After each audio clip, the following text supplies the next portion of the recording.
चंद्रपुरात नरेंद्र मोदी सरकारच्या विरोधात काँग्रेसनं डूब मरो आंदोलन केलं। झरपट नदीच्या बंधाऱ्यावर उभं राहून काँग्रेसनं सरकार विरोधात जोरदार घोषणाबाजी केली। जनतेला महागाई कमी करण्याचं आश्वासन देऊन सत्तेत आलेल्या भाजपनं लोकांची दिशाभूल केली। अच्छे दिनऐवजी महागाईचे दिवस आणले असा आरोप यावेळी काँग्रेसनं केला। बुलढाण्यातल्या मेहकरमध्ये काँग्रेसच्या वतीनं शेतकऱ्यांच्या मागणीसाठी मोर्चा काढण्यात आला। शेतकऱ्यांना संपूर्ण कर्जमाफी देत नवीन कर्ज त्वरित उपलब्ध करून द्यावं, पेट्रोल, डिझेल आणि गॅस सिलेंडरची दरवाढ कमी करण्यात यावी आणि एकनाथ खडसे यांची सखोल चौकशी करून गुन्हे दाखल करण्यात यावेत या मागण्यांसाठी मेहकर काँग्रेसच्या वतीनं हा मोर्चा काढण्यात आला होता। यावेळी भाजप सरकारविरोधात जोरदार घोषणाबाजी करण्यात आली। वर्ध्यातल्या हिंगणघाट, समुद्रपूर, देवळी तालुक्यातील महिलांनी आपल्या विविध मागण्यांसाठी जिल्हाधिकारी कार्यालयावर धडक मोर्चा काढला। क्रांतिकारी शेतकरी महिला संघटनेच्या अध्यक्षा मंदा टावरे यांच्या अध्यक्षतेखाली हा मोर्चा काढण्यात आला। वृद्ध, निराधार, विधवा महिलांना, श्रावणबाळ तसंच एकट्या महिलांना शासनाच्या विविध योजनांचा लाभ द्यावा, बेरोजगारांच्या हाताला काम द्यावं अशा मागण्या यावेळी करण्यात आल्या। जालना जिल्ह्यातल्या भ्रष्टाचाराची चौकशी होत नसल्याचा निषेध करत माहिती अधिकार महासंघाच्या कार्यकर्त्यांनी अर्धनग्न अवस्थेत जोरदार आंदोलन केलं। यावेळी प्रशासनाच्या विरोधात घोषणाबाजी करण्यात आली। गेल्या वर्षभरात जिल्ह्यातल्या अनेक विकास कामांमध्ये मोठ्या प्रमाणात भ्रष्टाचार झाला, याबद्दल तक्रार करूनही चौकशी होत नसल्यानं लोक माहिती अधिकार महासंघाच्या कार्यकर्त्यांकडे संशयानं बघत असल्याचं सांगण्यात येतं। सांगली शहर आणि ग्रामीण अन्नधान्य वितरण कार्यकक्षेतील स्वस्त धान्य दुकानदारांनी आपल्या प्रलंबित मागण्यांसाठी जिल्हाधिकारी कार्यालयावर मोर्चा काढला। या मोर्चात शहरातले अनेक धान्य दुकानदार सहभागी झाले होते। धान्य दुकानदारांसाठी मानधनाची तरतूद करावी, शालेय पोषण आहाराची रक्कम द्यावी या मागण्यांसाठी हा मोर्चा काढण्यात आला। देगलूर नगर परिषद बरखास्त करावी या मागणीसाठी काँग्रेसनं देगलूरच्या उपजिल्हाधिकारी कार्यालयावर मोर्चा काढण्यात आला। या मोर्चात 2000 लोक सहभागी झाले होते। राष्ट्रवादीची सत्ता असलेल्या देगलूरमध्ये पाणी टंचाई, कचरा व्यवस्थापन, अवैध बांधकामं यांचा प्रश्न दिवसेंदिवस गंभीर होत चाललाय। नगरपालिकेच्या कारभारात नगराध्यक्षांच्या पतीचा हस्तक्षेप वाढू लागलाय असा आरोप करत नगर परिषद बरखास्त करावी या मागणीसाठी आंदोलन करण्यात आलं। दुष्काळग्रस्त यवतमाळ जिल्ह्यासाठी सरकारनं कुठलाच ठोस उपाययोजना केल्या नाहीत असा आरोप करत शेतकरी वारकरी संघटनेनं जिल्हाधिकारी कार्यालयावर दिंडी मोर्चा काढला। स्वामीनाथन आयोगाच्या शिफारसी त्वरित लागू करा, शेतमालाला उत्पादन खर्च अधिक 50% नफा द्या, शेतकऱ्यांच्या मुलांना जोडधंद्यासाठी मुद्रा योजनेतून कर्ज उपलब्ध करून द्या, विजेचं भारनियमन कमी करा, तसंच शेतकऱ्यांना मोफत बियाणे खतं उपलब्ध करून द्या या मागण्या करून हे आंदोलन करण्यात आलं। महागाई आणि पेट्रोल डिझेलच्या दरवाढी विरोधात जळगावात राष्ट्रवादी काँग्रेसनं भाजप सरकारची प्रतिकात्मक प्रेतयात्रा काढली। मोदी सरकारनं सत्तेत येऊन 2 वर्ष पूर्ण केली, मात्र महागाई काही कमी केली नाही। त्याविरोधात सरकारचा निषेध करण्यासाठी या आंदोलनाचं आयोजन करण्यात आलं होतं। आमदार सतीश पाटील, माजी आमदार रावसाहेब पाटील यांच्यासह राष्ट्रवादीचे कार्यकर्ते मोठ्या संख्येने उपस्थित होते। बेळगावातल्या दारूबंदी असलेल्या गावात चोरून दारू विक्री करणाऱ्या एका व्यक्तीला रंगेहात पकडण्यात आलं, तसंच त्याचं अर्धटक्कल करून गावड्या चपलांचा हार घालून त्याची गावातून झिंड काढण्यात आली।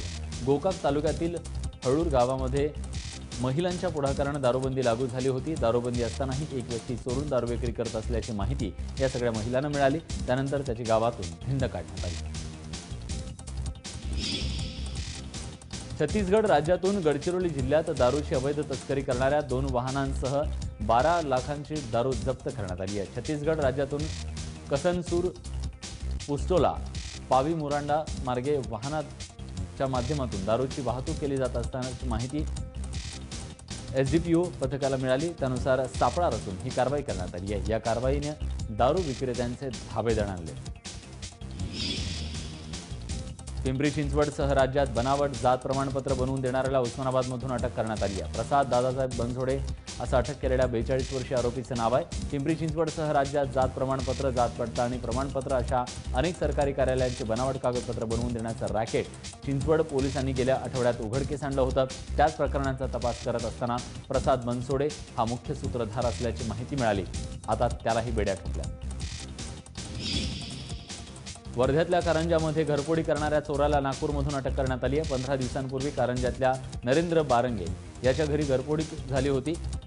त्यांच्या घरातून मंगळसूत्र, बांगड्या, गोवफासे, 14 तोळे सोनं लंपास करण्यात आलं होतं। या घरफोडीमागे नागपुरातल्या हरीश सरडे आणि रोशन अरखडे या कुख्यात चोरट्यांचा हात असल्याची माहिती पोलिसांना मिळाली।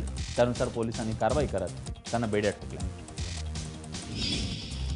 महाराष्ट्र राज्य वीज वितरण कंपनीनं नंदुरबार जिल्ह्यात वीज चोरीची 728 प्रकरणं उघडकीस आणली आहेत। त्यातील तडजोड झालेल्या वीज चोरांकडून 1 कोटींचा दंड वसूल करण्यात आला आहे, तर तडजोड न झालेल्या 140 वीज चोरांवर गुन्हे दाखल करण्यात आले। वीज खांबांवर आकडे टाकणे, मीटरमध्ये फेरफार करणे अशा गुन्ह्यांवरून ही कारवाई करण्यात आली आहे। रविवारी संध्याकाळी झालेल्या मान्सूनपूर्व पावसानं अकोल्यातल्या अनेक गावांचं प्रचंड मोठं नुकसान केलंय।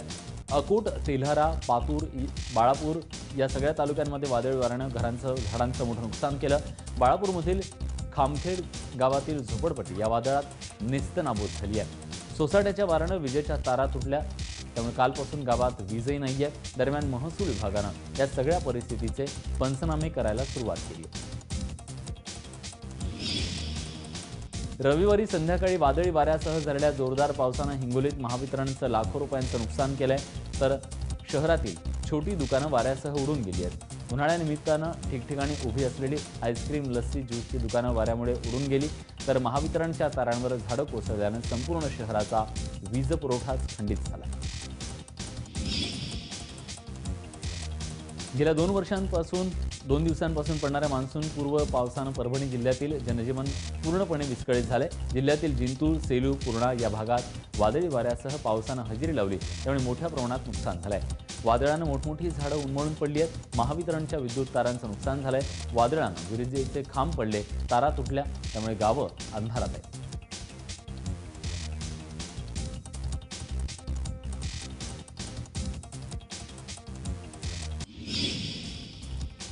10वीच्या निकालात सर्वात कमी निकाल लातूर जिल्ह्याचा लागलाय। जिल्ह्याचा 10वीचा निकाल 81.54% इतका लागला असून नांदेडचा निकाल 74.48, उस्मानाबादचा 85.62 आणि लातूरचा 86.53 इतका निकाल लागला। जिल्ह्यातून 1,05,974 विद्यार्थ्यांनी 10वीची परीक्षा दिली। त्यातील 75%हून अधिक मार्क मिळणाऱ्या विद्यार्थ्यांची संख्या 23,864 इतकी आहे, तर 100% ज्यांना मार्क मिळालेले आहेत त्यांची संख्या मोठी आहे। चंद्रपूरचे खासदार आणि केंद्रीय मंत्री हंसराज अहिर यांनी कृषी उत्पन्न बाजार समितीला भेट दिली। यावेळी एपीएमसी परिसरात लावण्यात आलेल्या कंपोस्ट मशीनची त्यांनी पाहणी केली। या मशीनमध्ये जैविक कचऱ्यापासून फक्त 24 तासात कंपोस्ट खत बनवलं जातं। शहरातल्या शेकडो टन जैविक कचऱ्याचा प्रश्न मार्गी लावण्यासाठी ही मशीन उपयुक्त ठरणार आहे। त्या पार्श्वभूमीवर ही पाहणी करण्यात आली। विधान परिषदेवर बिनविरोध निवड झाल्यानं आमदारकीची पदाची जी माळ आहे ती गळ्यात पडलेल्या सदाभाऊ खोत यांनी सांगलीत येऊन माजी मुख्यमंत्री वसंतदादा पाटील यांच्या समाधीस्थळाचं दर्शन घेतलं। आमदार झाल्यानंतर सदाभाऊ पहिल्यांदाच सांगलीत आले होते। यावेळी स्वाभिमानी शेतकरी संघटनेच्या कार्यकर्त्यांनी त्यांचं जल्लोषात स्वागत केलं। शेतकरी, गरीब, शोषित वर्गासाठीची आपली लढाई आपण विधिमंडळात देखील पुढे चालू ठेवणार असल्याचं यावेळी सदाभाऊंनी आवर्जून सांगितलं। भीषण दुष्काळात होरपळणाऱ्या लातूरला मदत करण्यासाठी पुण्यातले तरुण एकवटलेत। व्हॉट्सअप आणि फेसबुकच्या माध्यमातून एकत्र आलेल्या या तरुणांच्या मदतीतून गेल्या 4 महिन्यांपासून 10 गावांना आठवड्याला 100 टँकर पाणी पुरवठा केला जातोय। पिण्याच्या पाण्यासोबतच जनावरांच्या पाण्याचीही सोय करण्यात आली आहे। कुठल्याही नावाचा वापर न करता, सामाजिक संघटना उभी न करता केवळ मित्रपरिवार आणि नातेवाईकांच्या मदतीनं या तरुणांनी हे सगळं साध्य केलंय। बुलढाणा जिल्ह्यातल्या सवना गावात राहणाऱ्या शरद हाडे या तरुणानं स्वखर्चानं पाईप टाकून पेठवासियांना पाणी उपलब्ध करून दिले, तर चिखली तालुक्यातल्या अनवी, दिवठाणा आणि बोरगाव या 3 गावांना स्वखर्चातून टँकर उपलब्ध करून दिला। त्यामुळे 4ही गावांचा पिण्याच्या पाण्याचा प्रश्न मार्गी लागला।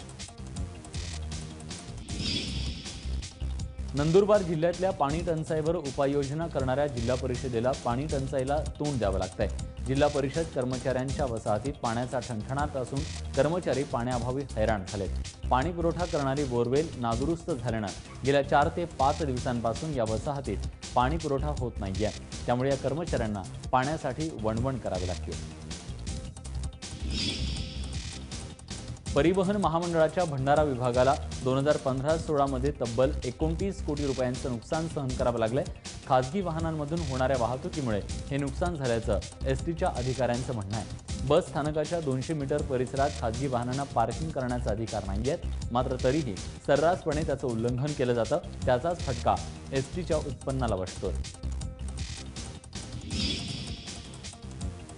यंत्रमागाचं शहर म्हणून ओळख असलेल्या मालेगावमधील यंत्रमाग व्यवसाय सध्या दुष्काळी परिस्थितीमुळे आर्थिक संकटात सापडलाय.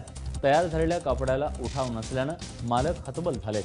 त्यातच केंद्र सरकारनं सिंथेटिक आणि पॉलिस्टर कपड्यावर अँटी डम्पिंग ड्युटी आकारल्यानं परिस्थिती आणखी बिकट झाली आहे. सरकारनं अँटी डम्पिंग ड्युटी रद्द करावी, सुताचे दर स्थिर ठेवावे अशी मागणी कापड व्यावसायिक करत आहेत.